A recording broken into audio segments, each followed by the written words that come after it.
right. It's a very unusual business. What I actually do is go into the stores at a date that's been set by the store owner. The staff aren't aware of what's actually going on. When I go into the store or one of the consultants enters the store, we actually go about stealing merchandise.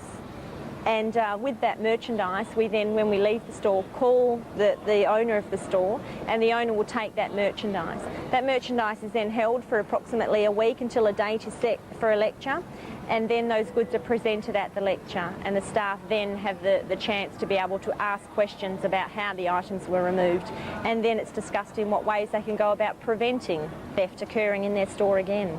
I believe loss prevention is discussed, but I don't think that the retailers put any form of training in place for the staff. And I think it's very important because the staff don't have the confidence because they don't have the knowledge. If they have the knowledge of how to deal with a shop stealer, then they have the confidence. So it's very important the two work hand in hand. I found there was a need out there for retailers to have somebody to speak to their staff and give them a few pointers on what they can and can't do in regards to shop stealing.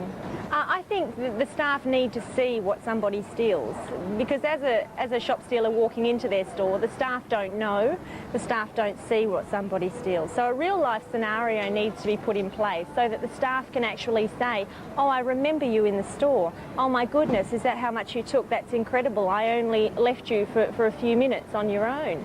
So the staff need to know that can happen, and they need to be aware of that. I did have a girl at one point in a chemist shop, and I was removing items from the shelf, and she actually saw me, and she went back behind the counter because she simply didn't know what to do.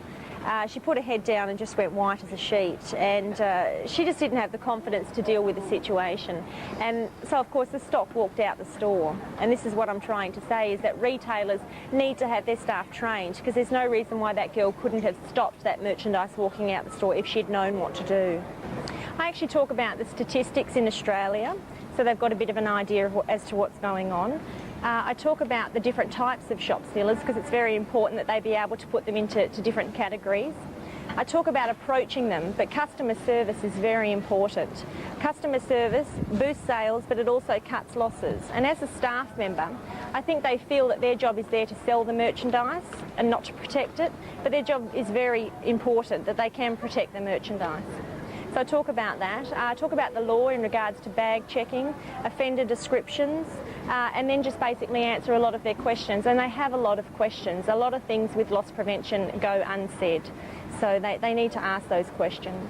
Any retailer, I have done many different stores, from surfboards, from cash registers themselves, picking up a cash register and simply walking out with it, chemists, the delis, supermarkets with trolley loads of merchandise, clothing stores with all different sorts of methods. The professionals use a lot of different sorts of methods, so I will actually act like a professional would so that they are able to gauge exactly how theft can be removed from their stores.